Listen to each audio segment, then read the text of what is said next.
उड़ती हुई तीरों, गदाओं की टंकार और असंख्य योद्धाओं की चीख पुकार के बीच खून से सनी कुरुक्षेत्र की भूमि पर कर्ण और अर्जुन आमने सामने आ गए। यह देख संजय ने धृतराष्ट्र से कहा कि कर्ण और अर्जुन युद्ध भूमि पर ऐसे लग रहे हैं मानो जैसे दो भयंकर पहाड़ एक दूसरे पर टूटने वाले हों।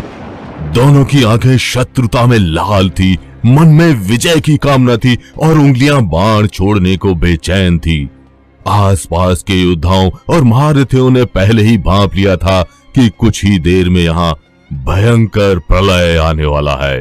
यहाँ बाणों से युद्ध का वो कौशल दिखने वाला है जिससे शायद भूमि फट पड़े। इसलिए सभी ने उस स्थान से दूरी बना ली जहां कर्ण और अर्जुन खड़े थे। फिर देरी किस बात की थी। दोनों योद्धाओं ने एक लंबी सांस ली और एक दूसरे पर बाणों की बौछार करना शुरू कर दिया। अर्जुन ने कर्ण पर एक से एक घातक बाण छोड़े और कर्ण ने अर्जुन के सारे बाणों को विफल कर दिया। शायद अर्जुन कर्ण को कोई साधारण धनुर्धर समझ बैठे थे। यह देख श्री कृष्ण ने अर्जुन से कहा कि पार्थ, कर्ण को साधारण योद्धा समझने की भूल ना करो। कर्ण पर साधारण बाण नहीं, दिव्यास्त्रों का प्रयोग करो। लेकिन महारथी सूर्यपुत्र कर्ण पर अर्जुन के सारे दिव्यास्त्र विफल हो गए। दोनों के बीच घनघोर संग्राम हुआ, बाणों की वर्षा हुई और अंत में कर्ण द्वारा छोड़े गए तीखे बाणों से अर्जुन का रथ 2 से 3 हाथ पीछे हो गया। क्रोध में अर्जुन ने कर्ण पर तीरों की बारिश कर दी और कर्ण का रथ 25 से 30 हाथ पीछे हो गया। अपनी इस वीरता पर अर्जुन मुस्कुराए, लेकिन श्री कृष्ण चिंतित थे। पूछे जाने पर श्री कृष्ण ने कहा कि पार्थ, तुम्हारे रथ के पहियों की रक्षा शेषनाग कर रहे हैं। पताके पर हनुमान विराजमान है और सारथी के रूप में मैं स्वयं नारायण विराजमान हूं। इसके बावजूद कर्ण तुम्हारे रथ को हिला रहा है। सोचो, अगर तुम्हारी रक्षा के लिए हम सब नहीं होते तो तुम्हारा क्या हाल होता। दोस्तों, माना जाता है उस दिन युद्ध समाप्त हुआ। अर्जुन रथ से नीचे उतरे और श्री कृष्ण के रथ से उतरने के बाद वो रथ खंडित हो गया। आप महारथी महावीर सूर्यपुत्र कर्ण के पराक्रम का अनुमान इस घटना से लगा सकते हैं। यह महारथी कर्ण की वीरता की एक छोटी सी कहानी थी। महाभारत में कर्ण की वीरता को दर्शाते हुए अनेकों अध्याय और घटनाएं अंकित हैं। बचपन से अपमानित होने के बावजूद और सब कुछ छिन जाने के बाद भी युद्ध भूमि पर अपने बाहुबल पर विश्वास रखने वाला वो योद्धा था राधे कर्ण। दोस्तों, कर्ण पांडवों की माता कुंती की प्रथम संतान थे, जो उन्हें भगवान सूर्य द्वारा प्राप्त हुए थे। जन्म से ही कर्ण के पास कवच और कुंडल मौजूद थे, जो उनके शरीर के ही हिस्से थे। क्योंकि कर्ण कुंती को कुंवारे में प्राप्त हुए थे, इसलिए कुंती ने जग निंदा से बचने के लिए कर्ण को नदी में प्रवाहित कर दिया। बाद में वह बालक अधिरथ नामक एक सारथी को प्राप्त हुआ, जिसे वो अपने घर ले आया। अधिरथ की पत्नी का नाम राधा था और उनकी कोई संतान नहीं थी, इसलिए उन्होंने उस बालक को अपना लिया और उसका नाम कर्ण रखा। कर्ण बचपन से ही एक अलग स्वभाव का बालक था।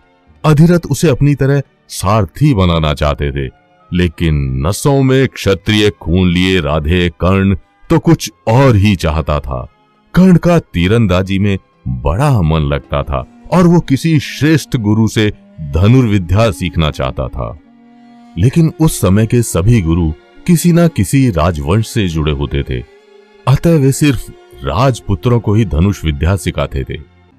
इसी प्रकार गुरु द्रोण भी मात्र कुरु राजकुमारों को ही धनुष विद्या सिखाते थे, इसलिए उन्होंने कर्ण को धनुष विद्या सिखाने से मना कर दिया। लेकिन कर्ण निराश नहीं हुआ। वो अपनी विद्या की चाह में वहां पहुंच गया जहां शायद उसे नहीं जाना चाहिए था। क्योंकि गुरु द्रोण ने कर्ण को मना कर दिया था, इसलिए कर्ण द्रोण के गुरु परशुराम के पास पहुंचे। दोस्तों, भगवान परशुराम ही कर्ण के गुरु थे। उन्होंने ही कर्ण को सारी युद्ध कलाएं सिखाई और इन्हीं की वजह से राधेय कर्ण बन पाया था, महारथी कर्ण।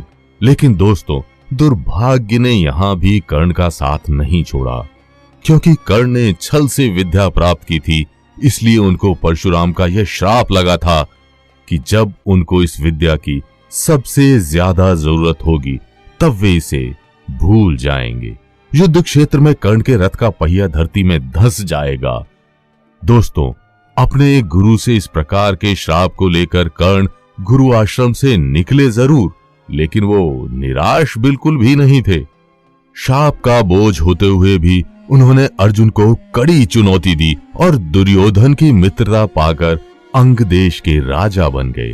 दोस्तों, कर्ण आजीवन अपमानित हुए थे, इसलिए उन्होंने दुर्योधन द्वारा मिले सम्मान के लिए उन पर अपना सारा जीवन न्यौछावर कर दिया। इसके बाद कर्ण के जीवन के मात्र 2 उद्देश्य थे, एक अर्जुन की हार और दूसरा दुर्योधन की जीत। कर्ण मित्रता का सच्चा धर्म निभाते हुए दुर्योधन के हर छल, प्रपंच और पाप का भागीदार बना, क्योंकि सच्चा मित्र वही होता है जो बुरे समय में मित्र का साथ ना छोड़े। दोस्तों, कर्ण को दानवीर भी कहा जाता है। मांगे जाने पर उन्होंने इंद्र को अपने शरीर का हिस्सा रहा कवच और कुंडल दान में दे दिए थे, जिससे प्रसन्न हो इंद्रदेव ने उन्हें एक दिव्यास्त्र भी दिया, जिसका प्रयोग कर्ण ने घटोत्कच को मारने के लिए किया। दोस्तों, कुरुक्षेत्र की युद्ध भूमि पर अर्जुन देवताओं द्वारा प्राप्त अनेकों दिव्यास्त्रों और स्वयं नारायण रूपी श्री कृष्ण के साथ थे। उनके पताके पर जहां हनुमान जी विराजमान थे, तो वहीं उनके रथ के पहियों की रक्षा स्वयं शेषनाग कर रहे थे। वहीं दूसरी तरफ कर्ण गुरु परशुराम के श्राप, दुर्योधन के पाप, दिए हुए कवच कुंडल, भूली हुई विद्या और धरती में धसे हुए रथ के साथ खड़े थे। दोस्तों, वह व्यक्ति विजय कैसे प्राप्त कर सकता है जो इतने दुर्भाग्यों के साथ घिरा हुआ हो? विशेषतः उस व्यक्ति से कैसे जीत सकता है जिसका साथ स्वयं भगवान दे रहे हों? यह बात तो हम सब जानते हैं कि युद्ध में कर्ण कैसे वीर गति को प्राप्त हुए, लेकिन कर्ण हमें यह जरूर सिखा गए कि परिस्थिति चाहे जैसी भी हो, सच्चा योद्धा वही है जो विपरीत परिस्थिति का भी डटकर सामना करे। दोस्तों, अगर आपको महारथी कर्ण की यह वीर गाथा पसंद आई हो तो इस वीडियो को लाइक कर शेयर करें, और अगर आप इस वीडियो का पार्ट 2 चाहते हैं तो कमेंट करके बताएं। अगर आपने अभी तक इस चैनल को सब्सक्राइब नहीं किया है तो तुरंत कर ले, हम आप तक ऐसी वीडियोस पहुंचाते रहेंगे।